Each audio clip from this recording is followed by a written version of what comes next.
Hey, what's up guys? In this video, we're going to talk about the top 10 ways to be more attractive instantly. Let's go.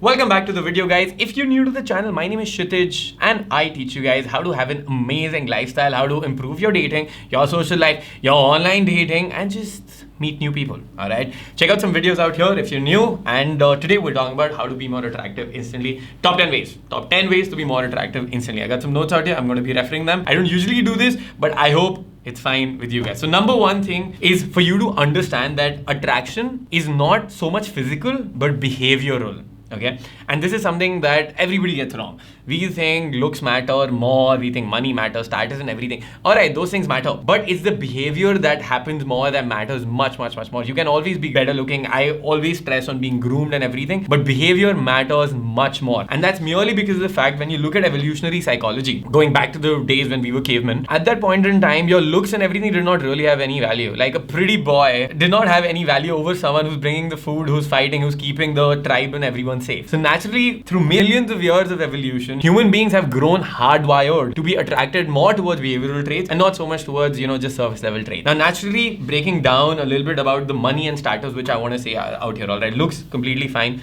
Keep it a bit away. Your money, status, and then someone being jacked. So when you've got money, that means you've got more resources. That means the person can take care of the family and can take care of someone else more. So when a woman is seeing that who I need to be marrying with, of course the person needs to be having some amount of money. He cannot be a loser, right? Like if a girl is successful herself, she does not want to marry a loser. Of course, when she's in love, that's completely fine. But naturally, she also wants to meet someone who's at her match. So if someone is corporately successful, she'd want to meet someone who is successful as well. Okay, that's naturally happening. Of course, we're not stereotyping anything out here. That's going to be happening because that indicates that person can provide for the family as well. He can bring in something out there, and that means that he's successful and he has gone through the trouble of having a purpose, gone through the trouble of having a job and earning for himself. That means he's a contributing member of society. Secondly, status. Status is more of a behavioral trait because someone can take the pressure of a lot of people, or someone is famous or he's known for something. That means he must be doing something out there, and that means he's been approved by a lot of people. So social proof is something that's clearly out there, and that makes it more and more attractive. Thirdly, when a person is jacked, that means he can take care of someone if a fight breaks down. If, let's say, the girl is with the child, there needs to be someone to step up and get into that fight. Or if there's an intruder inside the house, there needs to be someone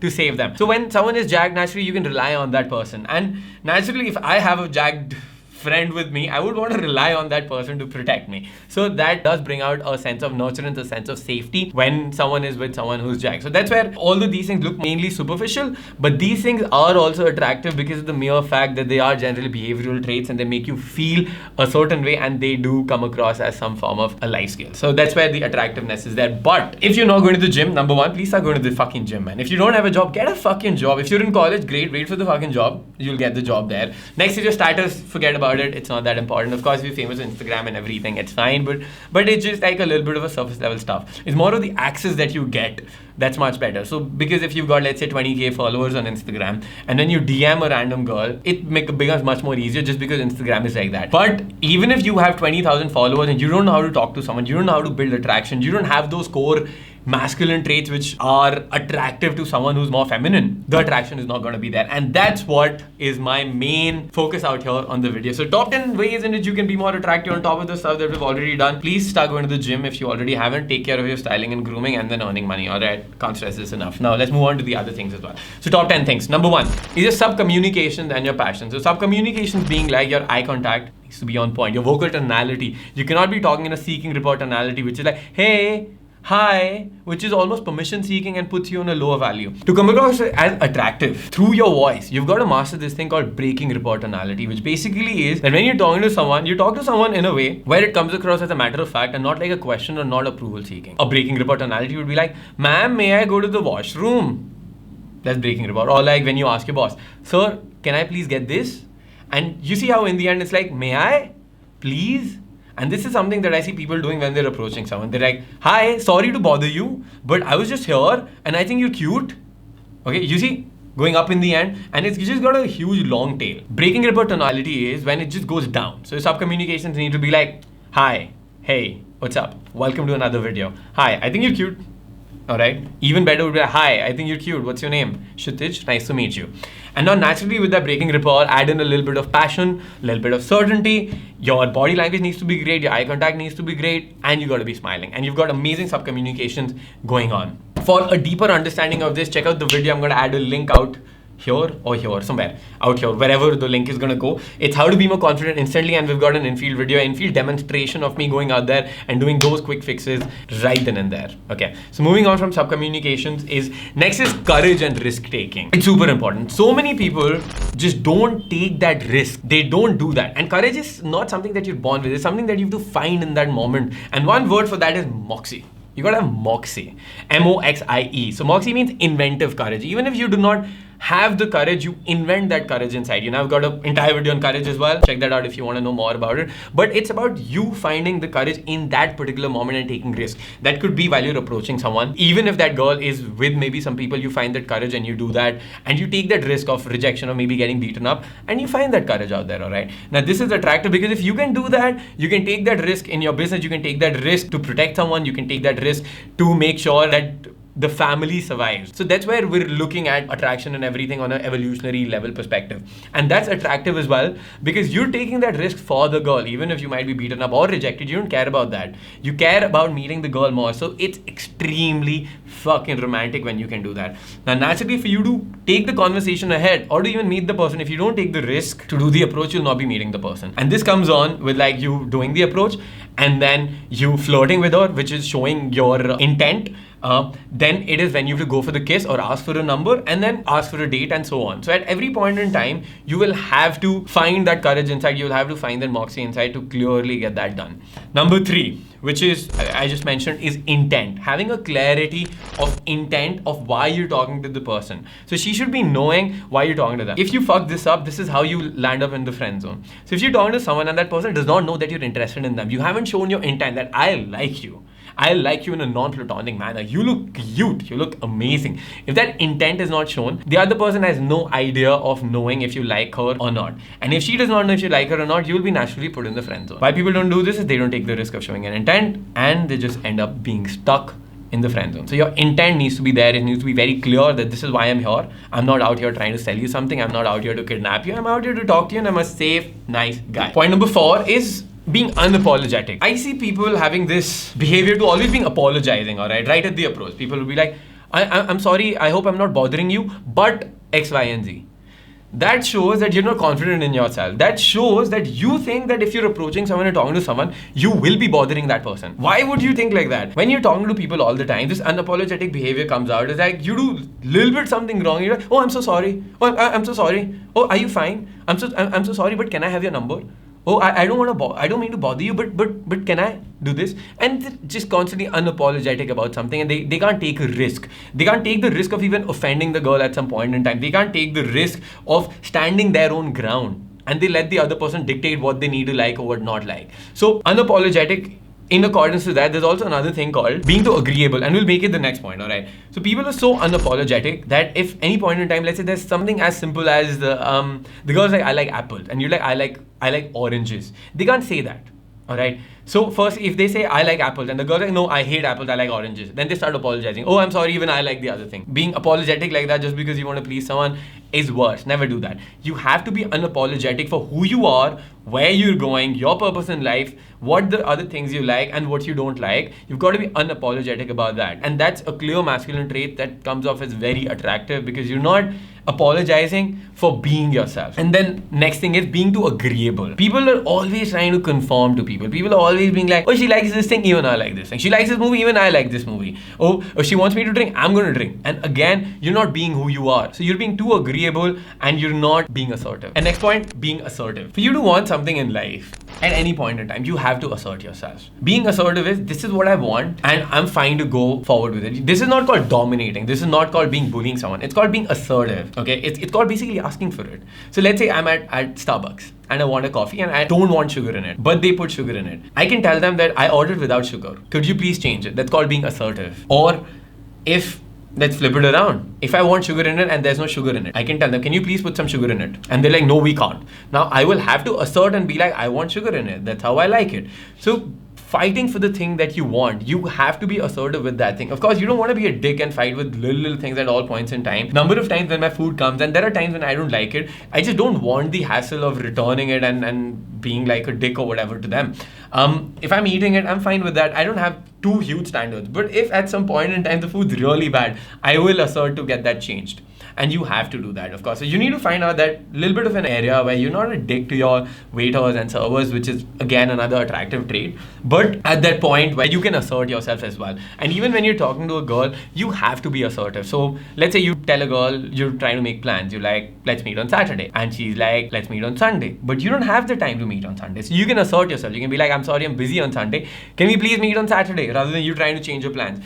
And then maybe she'll accommodate you, maybe she won't. If she does not accommodate you, then you can, of course, think about alternative ways to meet or like replan, but at least assert yourself in the first try. Next is passing tests. So this thing really happens, alright? Shit test. Shit test is a girl trying to test that the person that you're portraying yourself right now to be, are you really that person or not? And she's going to be testing you on that. Okay, she's going to say things like, how many people have you spoken to today? Or when you say something, she's going to disagree to that. Now she's trying to see, are you going to maintain your frame? Are you going to stand your ground? Or are you going to cave in? So those are shit tests where, again, you having the courage, you being unapologetic, and you being assertive really play a role for you to pass those tests. And anytime you pass a test, anytime a girl gives you a shit test and you stand your frame, you stand your ground, you assert yourself, she becomes more and more attracted to you because those are attractive traits. And all she's doing is she's testing you. Couple more examples of shit tests. I'll just give you two more examples. One is, let's say she says something about your t-shirt. She's like, I don't like that t-shirt. And naturally what someone would do is they start apologizing and be like, oh, you don't like it. Oh, I'm so sorry. Oh, actually, you know, it's a bit too dirty today. People who know what creates attraction and who know that this is a shit test that you have to pass, you're not going to apologize on that. What you're going to do is you're going to embrace it. You might not even reply, or you might just create a joke out of it. So my response to someone is like, I don't like your t-shirt. I'm so sorry. I'm going to just take it off right now and run around naked if that's what pleases you. Or another thing is I will not even respond. If she's like, I don't like your t-shirt, I'm like, all right, cool. Okay, that's it. And that's all that's required. Thirdly, what I could do is I could give it back to her as well. She's like, I don't like your t-shirt. I'm like, when are you buying me a new t-shirt? And I flirt with that. I create an opportunity to flirt. Another thing I could do is, she says, I don't like your t-shirt. And I'm going to be like, you don't even have to. You're not the one wearing it. But this might come across as a bit mean, but it depends on the situation if this is something that I want to do. So number of ways you can do about that, and none of these include being apologetic about it. I'm not apologizing. I'm having fun. I'm taking the risk out there. I'm challenging her. I'm being assertive. All right. So super important out there to pass a test. Anytime you pass these tests, it becomes much more better. She becomes much more attracted to you because subconsciously she's testing you to see if you're even real. And only a person who has all of these traits, who's very sure about himself, who does not want anything from her, is who's going to be passing her test. And as a result, she gets more attracted to you. Which brings us to the next point, non-neediness. Non-neediness, out of all these things, is going to be the number one thing. Number one thing, because if you can go in and not be needy about anything, not be needy for her approval, her validation, or want anything from her, all right, you're not needy at all. Of course, you're going in and you want an outcome from that, but you don't need that outcome, all right? Clear this out in your mind. You want that outcome, you want the girl to go on a date with you, you want a number, but you don't need it. Like, if I get it, that's great. If I don't get it, I'm still fine. My value is not going down. So I'm not very needy about it. And when I meet you, I'm going to give it my 100%. All right. I'm going to give it my 100%. And you can reject me for that. But my value is not going to go up or go down if you say yes or no to me. And that comes across as very, very attractive. That is the core thing out there. You've got to be excellent and you've got to be desireless. You've got to be non-needy with that thing. Point number 9 is going to be drawing your state from within. Because we're not maybe too grown up, because we don't know how to take charge of our own emotional state. And because we don't know how to take charge of our own emotional state, when we talk to someone, we try to get them to maybe take charge of the conversation or seek their validation, and we want to seek their reaction, and only then our state is going to be better. How this looks is, this looks as reaction seeking. When you approach someone, you might be feeling scared and you can't relax there. So when you approach someone and when you're talking to someone, till the time she's approving of you or she gives you that validation, you're not comfortable out there. And you're always reaction seeking her reaction every time to give you a positive response. So here, you're not being non-needy, you're being very needy for her response, and naturally your state from within is not there, which means you're relying on the other person to take care of you. No one wants that. You're meeting a complete random stranger and you want her to take care of you. You've got to be completely non-reactive to what she's doing or what she's saying. Your emotional states needs to be great, and your sense of happiness should not be from her validation or her reaction. Your sense of happiness should be from within. All right. So here's a better way to put it. You've got to learn to get turned on by your own actions or by yourself rather than her reaction towards you. Okay, let me repeat that again. Get turned on by your own actions rather than her reactions towards you. And finally, coming to point number 10, the 10th most attractive trait is going to be sense of humor. If you can go in, smile, make the other person comfortable, make them laugh, put them in a better emotional state than they already are in, it's very turning on. And you must have heard of that quote. It's like, one moment you're laughing at their jokes, the other moment they're inside your guts. Something like that, right? So this quote is fucking amazing and it holds so true. If you can get a girl to laugh, you pretty much have her. So here's a couple of things that happen when you can make a girl laugh. Number one, she's getting into a better emotional state. Number two, she's laughing. It's like you're watching stand-up comedy. Everybody loves that. And that's, again, your emotional state is changing. Number three, she's having fun with you. If she's having fun with you, she wants to meet you. Because when you can make a girl laugh, when you've got great sense of humor, you're a breath of fresh air and you're not having the same boring conversations of like, hi, where are you from? What do you do? You're making her laugh and she's enjoying herself and she wants to meet you. Not because you want to meet her, but she wants to meet you out of her own accord. Next is it builds attraction. Number one, builder of attraction, having great sense of humor. Next thing is you get her comfortable. When you can get someone laughing, you can make them feel comfortable in your presence. So when you're approaching someone, in the starting, they might be thinking, is this person a threat to me? Are they here to sell me something? Are they here to steal something from me? Are they here to kidnap me? Or what the fuck is going on? But when you're smiling and you can make the other person laugh, her guards go down and she's going to be more comfortable with you. If she's more comfortable with you right now, she'll be more comfortable meeting you again when you ask for a number. So that's going to be 10 ways in which you can be more attractive instantly. You can create attraction instantly. Now, if you want my help, to help you out implementing all of these things in your game, in your arsenal, and help mentor you for the next 12 weeks, me and my team are going to be out there helping you out. What you can do is you can schedule a free call with us where we're going to understand what are the problems you're going through, what are your goals, and how we can help you achieve those goals in the next 90 days and get you the dating life of your dreams that you've always desired. And not just get stuck out here watching videos and videos and videos. Click on the link below. It's in the description box as well. It's ironmanlifestyle.co/coaching. Go out there, schedule a free call with us. It's going to be a free consultation call,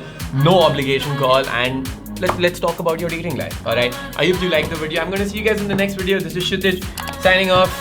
Make sure you hit the subscribe button, spank it, smash it, demolish it.